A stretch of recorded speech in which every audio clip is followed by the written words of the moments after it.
You know, there's something rather strange about the times we live in. Everywhere you look, people seem to be running toward something, away from something, or just in circles because stopping feels dangerous. Their faces are lit by blue screens long after midnight. Their hearts beat to invisible calendars, and beneath the noise of achievement, there's this quiet hum of unease that never quite goes away. We call it anxiety, burnout, stress. We call it a problem to fix. But what if it isn't a problem at all? What if this discomfort, you feel that restless vibration in your chest, that sense that something's off even when everything looks fine on paper, is not a malfunction, but a message? Because think about it, how could a being of infinite awareness, crammed into schedules, screens, and social performances, not feel anxious? The feeling itself might not be evidence that you're broken. It might be proof that you're still alive enough to notice the madness. We've been trained to see peace as the absence of disturbance. But what if peace, real peace, begins with listening to the disturbance? Imagine for a moment that the feeling you call anxiety is like the rumble before an earthquake, not a sign of disaster, but the earth within you rearranging itself for something truer, freer, more spacious. You're not collapsing, you're shifting. You're not falling apart, you're waking up. And perhaps the reason the world feels unbearable sometimes is because you're beginning to bear reality itself without filters, without illusions. That ache in your chest isn't weakness. It's awareness trying to breathe in a world that's forgotten how. Today, I want to tell you about 6 hidden messages buried inside that restless feeling most of us call anxiety. 6 ways your unease is pointing you home to yourself. The only question is, will you keep silencing the messenger, or will you finally listen? You've probably noticed how quick we are to pathologize anything that doesn't feel pleasant. The moment the heart races or the mind spins, we reach for labels: anxiety, disorder, chemical imbalance, burnout. We're told that this sensation, this trembling of aliveness, is proof that something has gone wrong inside us. But what if that trembling isn't the sign of a broken system, but of a sensitive one, an antenna picking up interference from a world that's grown too loud? Imagine your body as a radio receiver. When the airwaves are clean, the signal of life comes through: clear curiosity, calm, a sense of connection. But when the world fills with static deadlines, noise, pressure, pretense, the signal starts to distort. The static isn't proof that your radio is broken. It's proof that your receiver is still on, still trying to tune into something real amid the chaos. That's what anxiety often is, an instrument of awareness, picking up what the numb can't hear. Think about how the natural world responds to imbalance. A forest senses drought long before the trees wither. A flock of birds changes direction at the first scent of a storm. You, too, are built to sense when something's wrong, not just in your personal life, but in the collective atmosphere. The endless chase, the shallow conversations, the quiet despair behind smiling faces, you feel it. And instead of congratulating yourself for that sensitivity, you've been taught to medicate it, mute it, manage it. But the truth is, your anxiety might be the last honest part of you left unedited. It's the signal that the mask doesn't fit anymore, that the story you've been told about success and happiness has started to crack. It's your psyche saying, enough pretending, this isn't working. Let's be clear, this doesn't mean you should glorify suffering or refuse help when it's needed. It means that before you try to kill the messenger, you might want to hear what it's saying. Sometimes the panic isn't a disease, it's a pulse. Sometimes the shaking isn't collapse, it's awakening. So the next time your chest tightens for no obvious reason, pause before you declare war on the feeling. Maybe it's not your body betraying you. Maybe it's your body trying to bring you back to what's true, what's natural, what's been calling your name beneath all the noise. Because the symptom you've been trying to silence might not be a sickness at all. It might be the first whisper of your soul saying, you're still here, don't go back to sleep. Have you ever noticed how the world no longer moves at the speed of breath?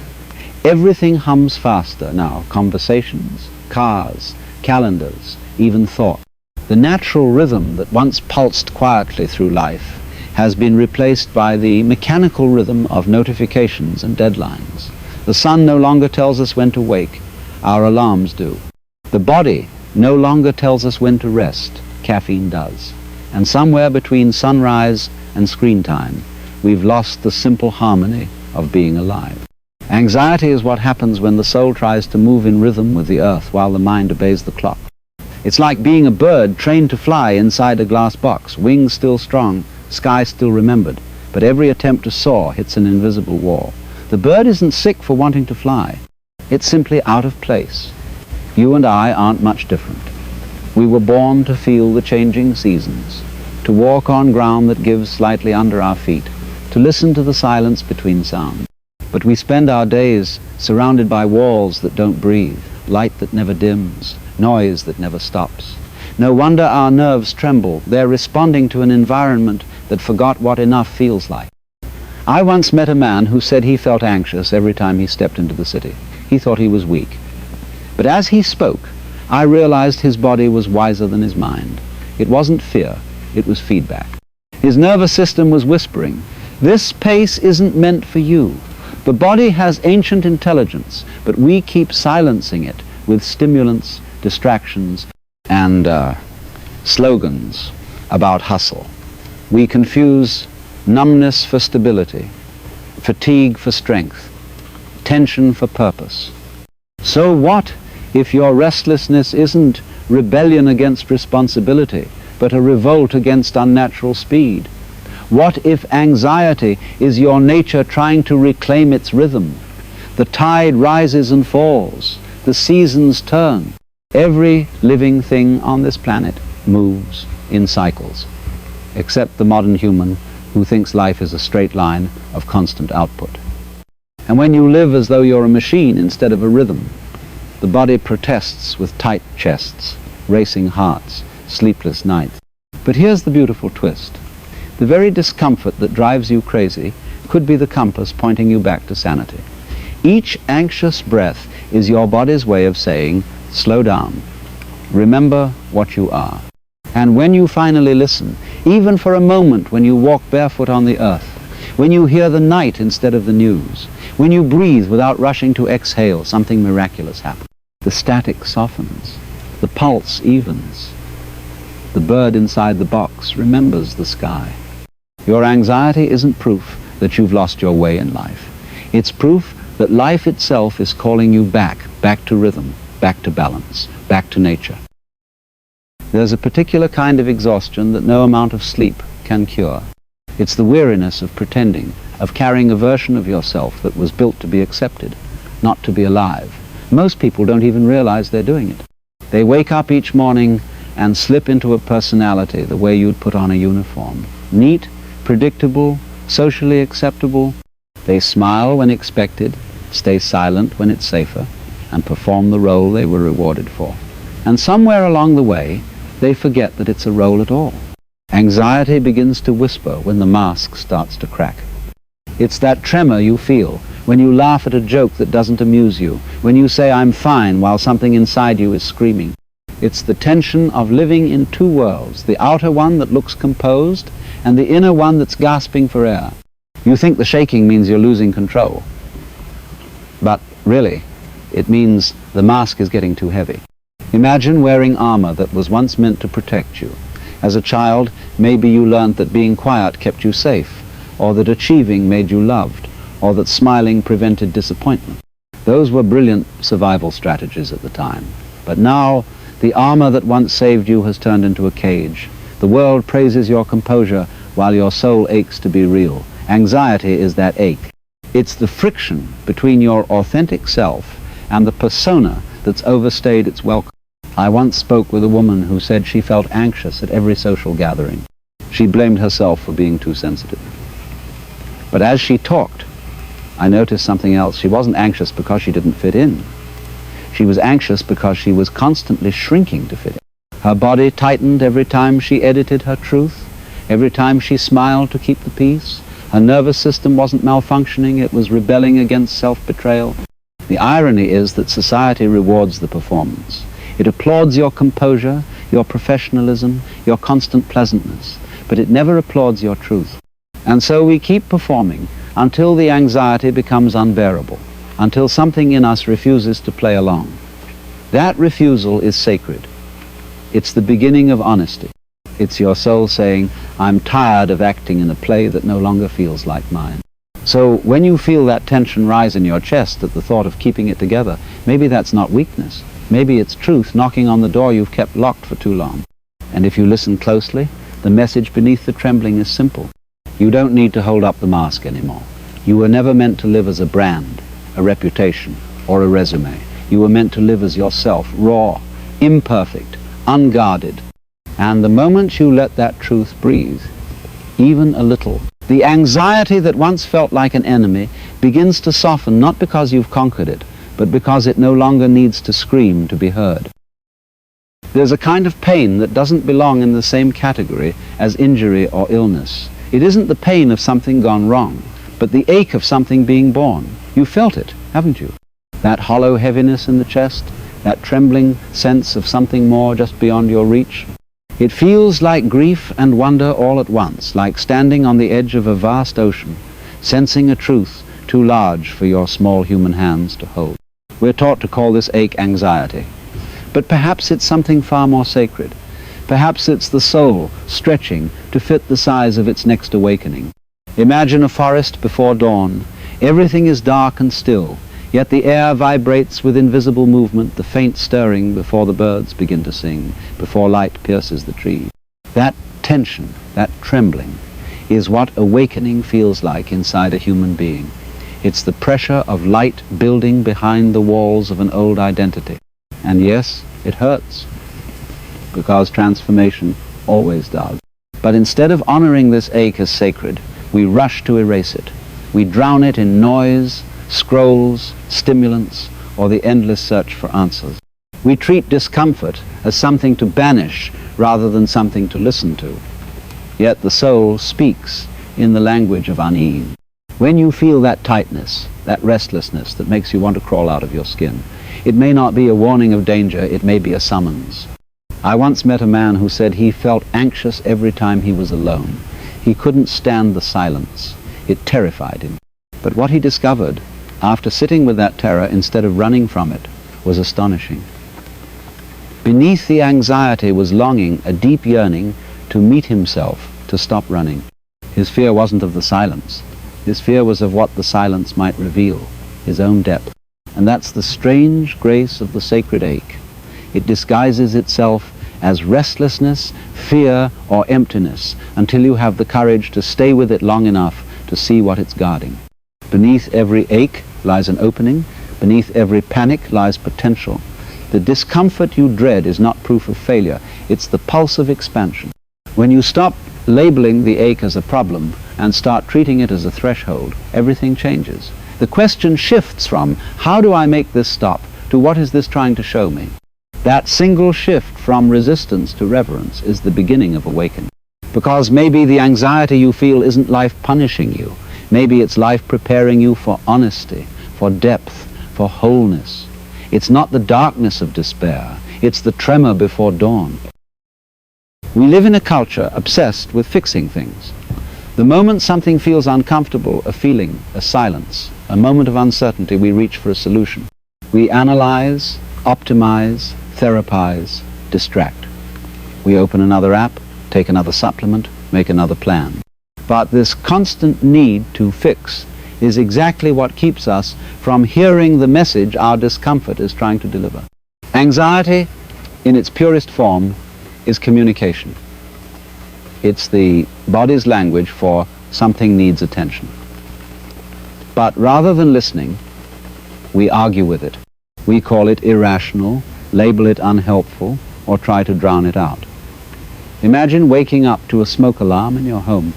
You could smash the alarm to stop the noise, or you could follow the sound and discover what's burning.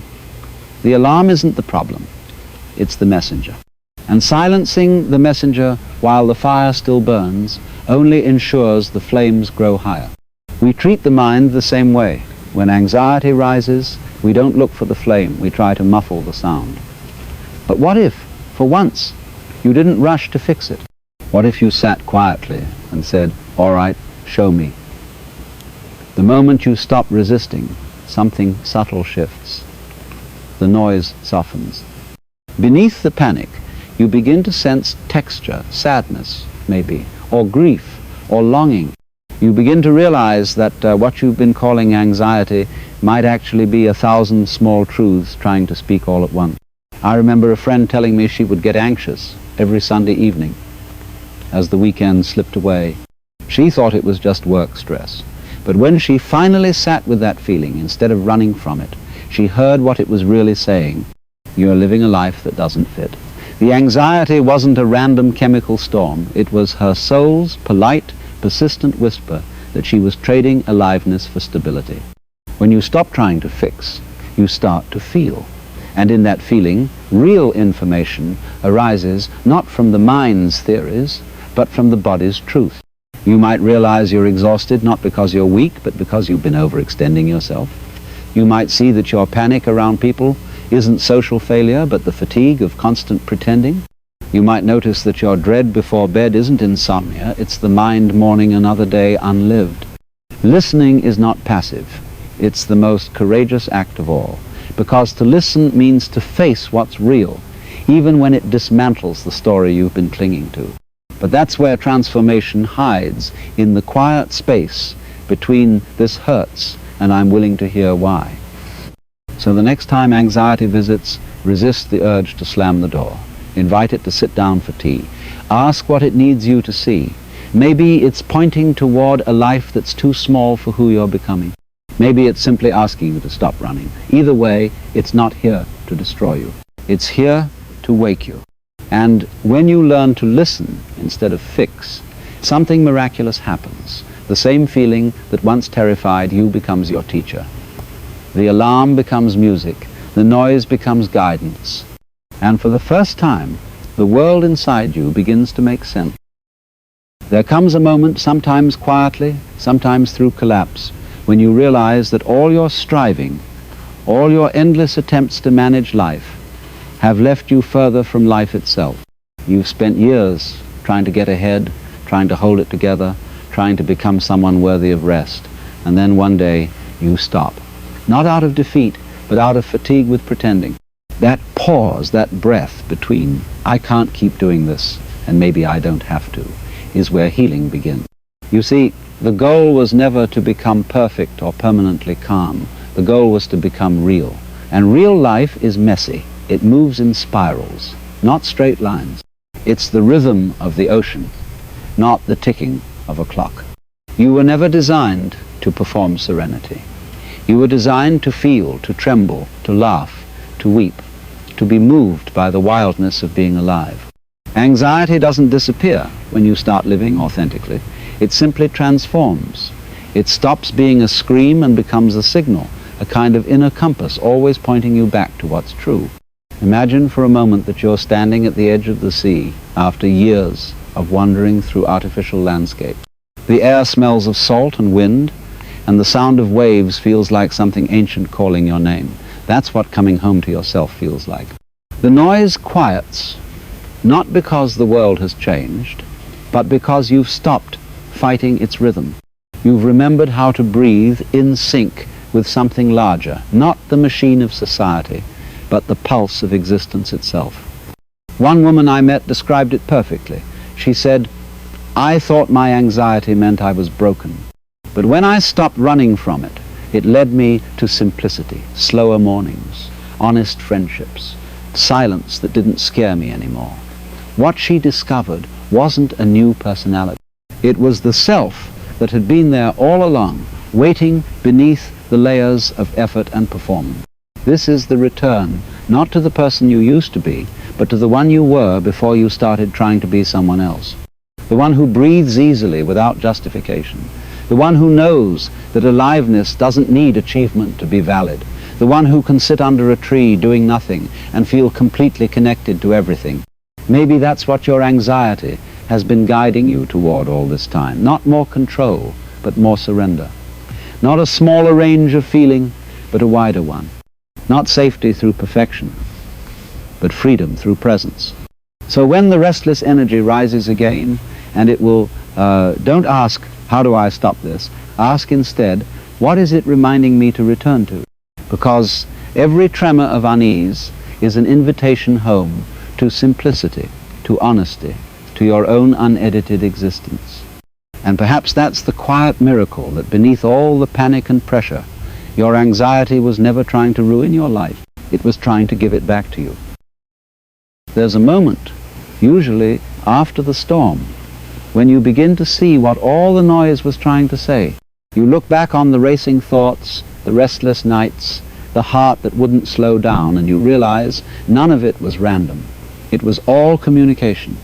Every anxious breath, every ache of unease, every moment you thought you were falling apart was actually life itself trying to get your attention. It was never punishment. It was guidance. You see, awakening doesn't arrive wrapped in calm. It arrives disguised as chaos, the breaking of routines that no longer fit, the shattering of illusions that once felt safe. It doesn't come to make you comfortable. It comes to make you real. And in that realness, something extraordinary happens. The world that once terrified you starts to soften. The same sensations that once felt unbearable become signals, subtle directions, leading you toward truth. Your anxiety was never proof of failure. It was proof of feeling, proof that you're still capable of sensing when something in your life is out of rhythm, proof that you haven't been fully numbed by the noise. And in a world that's built on distraction, that sensitivity is not a flaw, it's a superpower. You're not broken. You're awakening. You're not sick. You're remembering. You're not weak for feeling deeply. You're simply alive in a culture that forgot how. So, for once, don't rush to fix yourself. Don't turn the volume down on your discomfort. Turn toward it. Ask it what it's trying to show you. Then take one small step, just one in the direction it points. Step outside for a breath of real air. Say no to one thing that drains you. Tell the truth, even if your voice shakes. These are not small acts. They are signals back to your own aliveness. Because healing doesn't mean never feeling anxious again. It means learning to meet your anxiety as a companion instead of an enemy, to see it as the gentle tug that reminds you where home really is. So today, choose one thing to release, just one. The role you've been performing, the pace that's been crushing you, the story that says you must have it all together, let one of them go. The door has always been open. You just haven't noticed. And when you finally step through, trembling, breathing, awake, you'll see the truth that was waiting all along. You were never locked inside. You were only dreaming. And now, you're beginning to wake.